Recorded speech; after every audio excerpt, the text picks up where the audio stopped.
So we were talking of bainite. Bainite is a ferrite matrix with elongated cementite particles, right? So it is like perlite. Perlite is ferrite and cementite, but this is ferrite with elongated cementite. The cementite is now elongated, and the microstructure shows a distinctive needle-like pattern. If you remember, perlite also has needle-like patterns, and it falls between martensite and perlite in terms of strength, hardness, and ductility. Remember what we just said. We are doing sudden quenching. So when you do quenching, then the hardness and the strength increases. So if you do normal homogeneous cooling, you will get perlite, and steel will have a certain strength and hardness. When you do this bainite formation, by suddenly cooling it from austenite temperature of 750, 800, 900 to say 500 to 400, whatever. So this sudden quenching will make it harder and stronger. But then you will not allow it to suddenly quench all the way to room temperature. You will hold it at that 400 for some time before allowing it to cool. So some ductility will then get back. You see, had you done complete quenching, then you will get martensite. So it will be very hard, very strong, but very little ductility. Now you are doing in between. You are suddenly quenching from 800 to 400. But then you are holding at 400 for some time before allowing it to cool to room temperature. So there is a combination of hardening and ductility. So therefore, in bainite, you will have a higher strength and hardness than normal perlite, but you will have lower strength and hardness than martensite. But the good thing will be that if you can control it, then you have a steel which has harder strength and hardness than normal, but which is still ductile enough. Spheroidite. Spheroidite. If you can see, this is the name. That it looks like there are lots of small spheres and so on. So spheroidite is produced by heating bainite or perlite to just below the eutectoid temperature for 18 to 24 hours, right? At room temperature, you have perlite, normal steel, or you have bainite. Now you heat it just below the eutectoid temperature. Remember, eutectoid is 700 something, the lowest horizontal line. The upper horizontal line is the eutectic. The lower horizontal line is the eutectoid, right? So if it is say 727, so just below that, you go to 700, 720, 715. So you take perlite or bainite at room temperature, you start heating it, and you heat it to around 720 for example, and then keep it at that temperature for 18 to 24 hours. Okay. Cementite particles in the perlite or bainite transform into small spheres suspended in an alpha ferrite matrix. Remember, perlite, you have alpha ferrite, and there are needles and so on of cementite.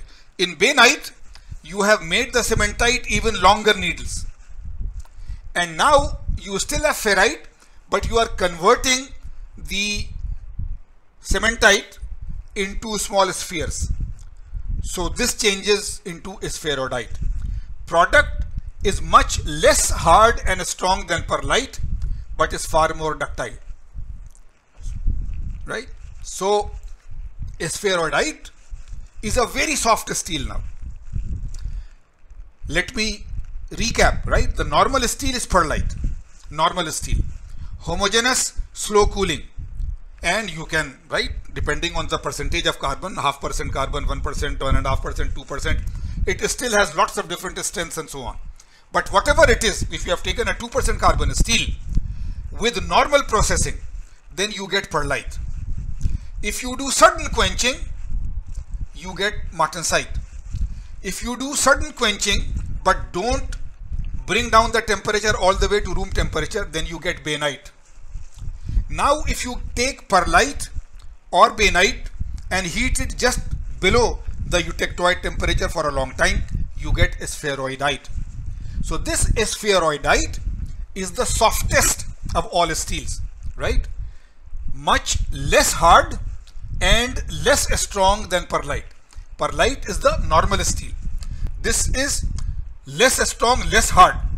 So it is more ductile, right? So now you have a steel, in terms of strength, it is lower than perlite, normal steel, but you can very easily form it into different products.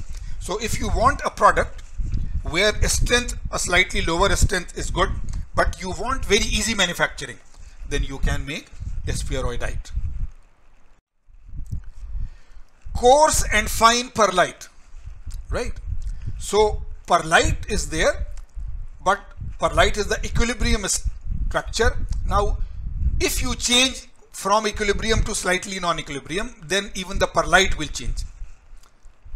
Coarse perlite consists of thick alternating layers of cementite and perlite, right? Thick layers. Remember, normal perlite is thin layers, right? Cementite, ferrite, cementite, ferrite, thin layers. You see needles.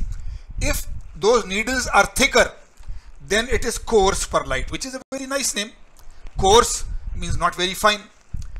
It forms from isothermal treatments just below the eutectoid temperature, right? So again, just below the eutectoid temperature means just below 727. So at 720, at 715, at 700, you hold the temperature for some time. So you change the perlite to coarse perlite. Fine perlite has thinner alternating layers. You see, normal perlite has needle-like structure. Coarse is thicker than this. Fine perlite is thinner than this. Because how is it formed? It is produced at a lower temperature and at a slower diffusion rate, right? Lower temperature. So you see here we are, say, suppose at 720. If you do this type of operation at a lower temperature, then you get fine perlite. Coarse perlite is less strong and hard than fine perlite, but is more ductile, obviously, right? There is perlite, normal perlite. Coarse means it is thicker. Always remember, if the grains are thicker, then they are less strong and more easily deformable. If the grains are smaller, finer, the strength is higher. So fine perlite will have a higher strength than normal perlite, and coarse perlite will have a lower strength than standard perlite. But when you have lower strength, then your ductility has increased and manufacturing has become easier, and so on, right? Now we are not going into much further detail of this, but I keep on reminding you that even in Oman, you have Valley Steel in Sohar, a full steel making industry.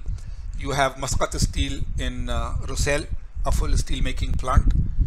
So even here, and then in the other countries wherever you go, if you end up in a job in a steel making industry, then these things suddenly will become far more important. And there, even if you don't have the background of this course, when you have the background of this course, you already know something about it, and you would have done some calculations and so on. But if you don't, then in the first week of training, 2 weeks of training, 1 month of training, you have a very good bachelor's or master's degree in materials or mechanical engineering.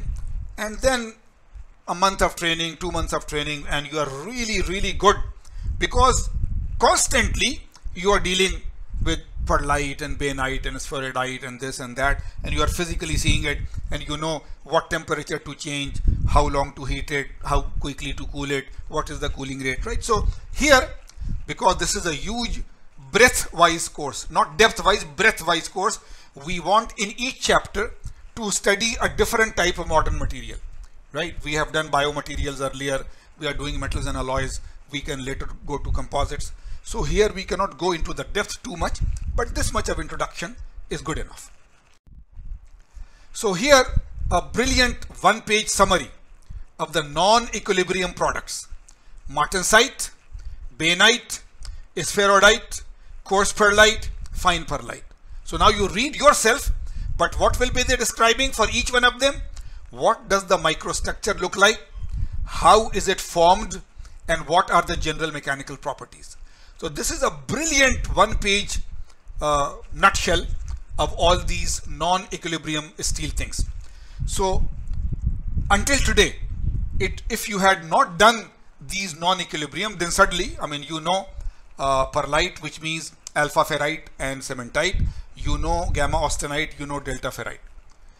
So you already know some background of steels and so on. But suddenly now you have a much higher level of knowledge of what non-equilibrium phases are present in steel and how do you manage to make them, and if you do that, then what are the resulting properties.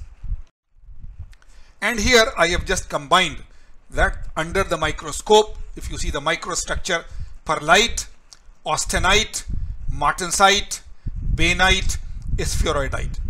And these are not schematics, these are actual pictures from very high magnification microscopes, right? So this is not that we have done a drawing that how it looks like.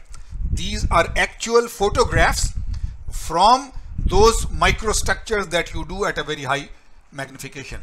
So these photographs are therefore called micrographs, right? Photographs of microstructure.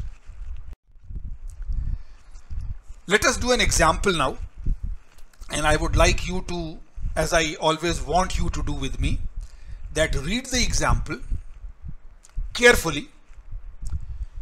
You can go back to any previous page, but don't go further, right? You want to challenge yourself and really come up with the solution while you try, and don't give up. Try it until you think you are totally satisfied that I have got a very good solution. Always, any examples in any course that you are doing, read the example carefully, write the knowns and unknowns or whatever, and then try to solve it yourself. Here, of course, this is not a solution type of diagram. This is a processing type of problem. A processing that you have just done different types of phases of steel, equilibrium and non-equilibrium. And now let us see. Two knights, Sir Kevin and Sir Robert, decide to fight a duel. Remember, right? Using swords, they are fighting against each other. To fight a duel using their finest swords. Each knight takes his bainite sword with a eutectoid carbon concentration to the local blacksmith for sharpening. So remember, this is already bainite. Bainite is harder and stronger than normal perlite, right? So it is already a good steel. This bainite has a eutectoid composition. They take this bainite sword to the local blacksmith, for sharpening. The blacksmith finds Sir Kevin to be a loathsome swine, a very bad person, and decides to cheat in favor of Sir Robert. Both of them go to the same, because in their village or in their township there is this one good blacksmith who can do this. A blacksmith is a person who runs a local forging shop, isn't it? And so on. But Sir Kevin is very bad in character. Nobody likes him. So the blacksmith says, I will cheat Sir Kevin and I will favor Sir Robert. The blacksmith plans to convert one of the swords to martensite and the other to coarse perlite, right? So if you convert it to martensite, it will be very hard and strong. If you convert it to coarse perlite, it will be very soft, so the edge will not be very strong and sharp. But he realizes that his tampering will be detected if he remelts the metal. He wants to do this, but if he melts the metal, then he will be caught that you are doing something wrong. So he wants to do it without melting. How would the blacksmith convert the materials, and which knight will receive the perlite sword and why? Right? So they are both bainite swords with a eutectoid concentration initially, and he wants one of them to be converted to martensite and very strong and hard, and the other to a soft coarse perlite, right? So how will he do it without remelting? So please work on it and don't see the solution.